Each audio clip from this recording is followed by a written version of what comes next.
Greetings! You are with Tunisia Ali, and today I'm talking about one of my favorite topics, manifesting. I'm giving you 5 overarching keys to take your manifesting to the next level, and I want you to listen carefully.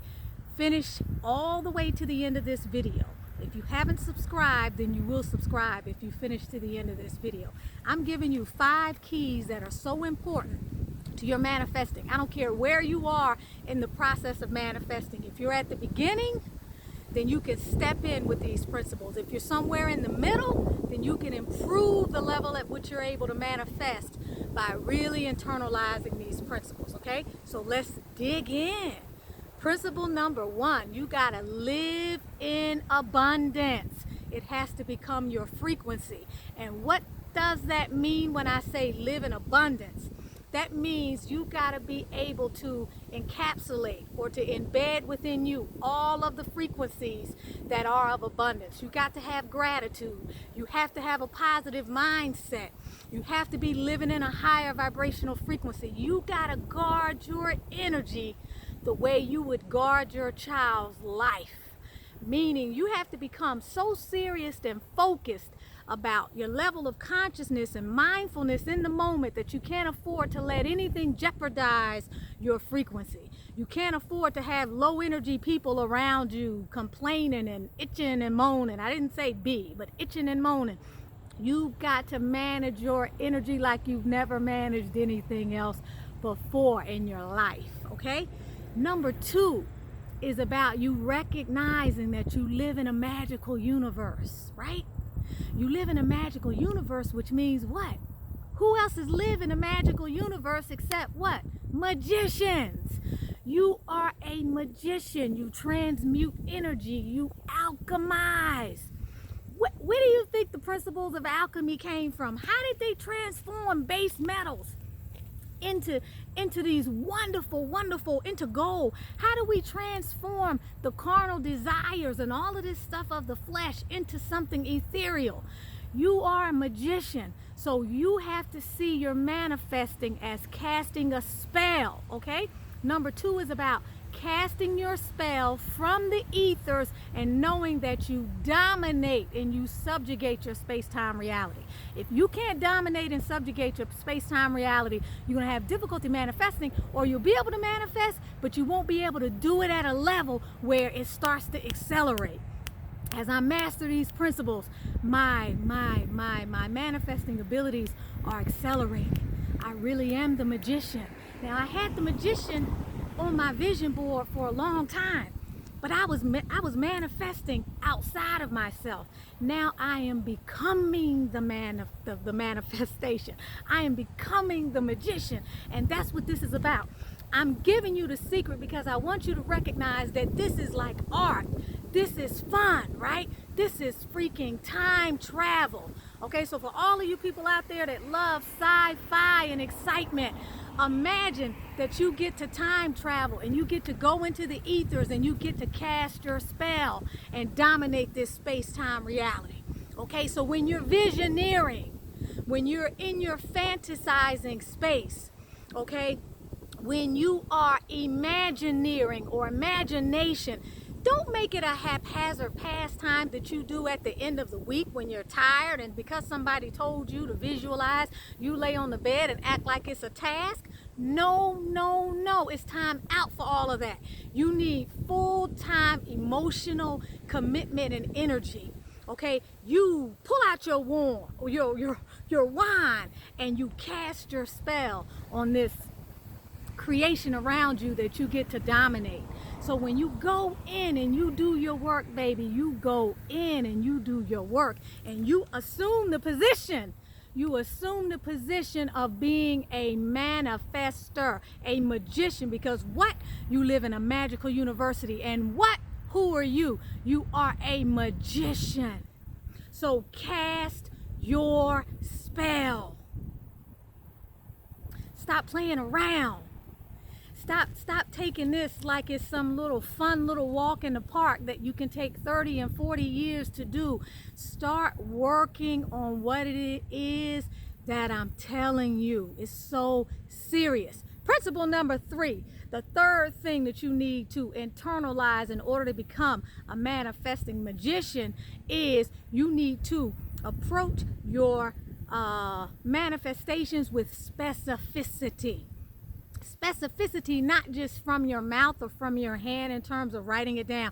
You need to fully be in what it is you're trying to manifest. You need to be specific. If it's money, state the amount. Stop being afraid to ask for stuff. You've been programmed to not be afraid to ask for anything. And then when you start manifesting, you haphazardly do it because deep within you don't really believe it. Start being specific. If it's an extra $800 you need at the end of the week, ask for extra $800 at the end of the week. It's not your job, baby, to figure out how it's going to get here. Magicians don't sit around and try to figure out how stuff is going to happen. They cast the wand and they expect it to be. They command it into existence, okay? So you got to have faith. Specificity means that you feel it, you plan it, you visualize the specificity of it. If you're trying to manifest a car, what's the color of it? What's the brand of it? How many miles did it have on it if it was pre-owned? What do the tires look like? Where are you going to park this car? How much is it going to cost you every month? If you use a Excel spreadsheet, get the spreadsheet out and add the car into the spreadsheet. How much the car is going to cost you every month. Start planning for this. It's just that serious, okay? Number 4, the fourth thing that you have to do is you must dominate your space-time reality. Now, I referred to this a little bit earlier on the back end of casting a spell, but you have to understand that your thoughts affect what you say, and what you say has power. And the word, right? A man is not only as he thinketh, a man is how he what? How he speaketh. All right, so abracadabra, you're a magician. You need to be walking around all day long saying abracadabra.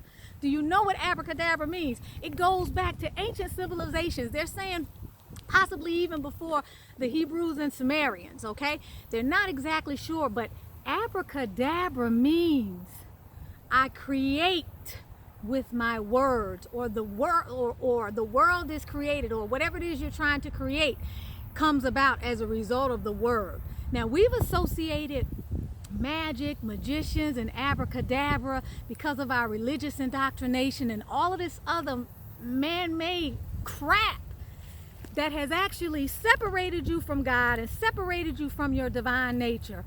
We have actually attributed to that to some type of sorcery or something we need to be afraid of. We even overlook the divine texts and what they tell us about your power as God within you, and the kingdom of heaven is within you, and all of these other wonderful things that you've been told by all the sages, by all the prophets, by all the saints, and everybody else who has ascended to a certain station in life whereby they were actually divine instruments, okay, of God, functioning in a way that we were all intended. You were separated from your birthright, and you allowed somebody to tell you, just like I allowed them to tell me, that there was something wrong with the word magic, that there was something wrong with abracadabra, that any of this stuff that you're doing in terms of calling things into existence is because you're communicating with lower energies, or you're doing some crazy stuff.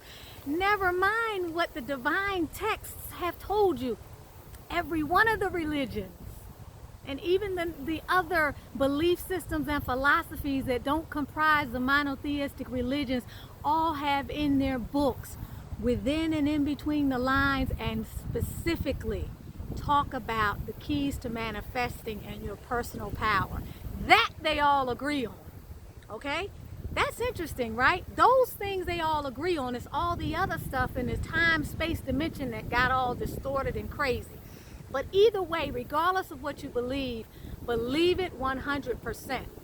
Walk around and start saying abracadabra, and know that as you are saying that, you are saying, I create with my words. And imagine yourself casting a spell, and the more and more you do it, the more a part of you it becomes, and to the point to one day you go to do that, boom, I can tell you as a Reiki healer, I remember one time playing with my daughter. She has asthma issues, okay? Major asthma issues back then. And I remember dealing with her and teasing her because she came home from high school one day talking about how she was pushing through the classes, the physical education classes, and she was starting to feel better and her lungs were getting healthier. All right, her lungs were getting healthier, and the more she pushed, as long as she pushed past the difficulty, suddenly it felt like the lungs would open up, right? And I remember saying, see, Sophia, I told you, you are healed. And I did like that, and I was playing, but I said, you are healed. And I pointed to her, and she said, ouch, mommy, ouch. This is real. In that moment, when I said that, I was almost like fully engulfed in my superpowers. It was as if I thought that because it was a fantasy and it might be fake and I was doing something magician-like, that I could fully feel into it. And when I did like that, the fact that she felt that energy right there, I said, and this is what I did. Here's what we do because of our program. And we say, ooh, ooh. And then you start questioning. You start questioning. You don't believe your eyes the same way. Was it the Hebrew people who didn't believe when Moses parted the water, got them all the way over to the other side? They saw the miracle. Then they got over there to the other side and they started doubting stuff. This is what we do. This is how you've been programmed. On to number 5. The 5th thing that you need to make sure you do to optimize and alchemize your manifesting ability is you gotta really use that intuition. The reason why you got to use the intuition is because when you get into the vortex and you really start manifesting, the way that you know when opportunities are knocking and when to answer the phone or when to go to a certain place or who to listen out for or when you need to pick your phone up, when you have the ringer off, all of these things and what to pay attention to around you. Mine is quarters, for example. I found 3 quarters today. Okay? Not in the house, baby, out on the street. Okay? You got to be paying attention to how spirit connects with you. And when it happens, you got to listen to that inner voice and you got to hop on it. You can't waste time. You can't doubt. If you've asked for something and you're in the vortex and your vibration is high, those things will start to come at you from all different directions. You have to hop on it. And in order to be able to do that, you have to know how to get quiet inside. You got to know what it's like to have inner peace. You got to know what it's like to be able to meditate or to sit before you go to bed in the evening and slip off into theta state and let your mind begin to replay and revise the events of the day as you listen to your inner guidance, or as soon as you open your eyes in the morning after you thank God for the gloriousness of being able to participate in this world, what a joy it is to be alive. And then you ask, what am I going to create today? Okay, and then you start counting the things that you're grateful for in those moments of silence as you hold space for your body and respect and love yourself enough to not race yourself out of bed every morning in a race towards what? Towards the Matrix, towards Mr. Charlie, towards everything that's creating dissatisfaction and disintegration in your life. So you got to be able to get still and go within. I think there's a biblical verse that I remember from years ago that says something like, be still and know that I am God.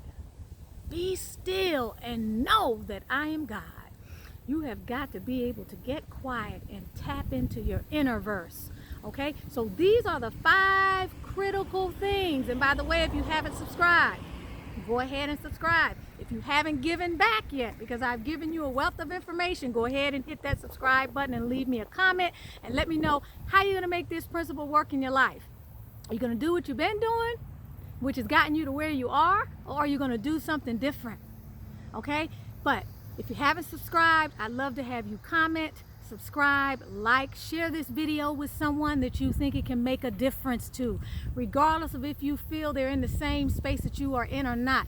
It's not your job to worry about the how. Remember, that is the universe's job. That is God's job. Your job is just the what and the do part, okay, or to be led part. So in this case, share this video with somebody else who you feel deserves a pick-me-up, or who you feel needs to recognize that they are a magician. You're with Tanisha Ali of Butterfly Transformations, connecting you to the vision of who you truly are.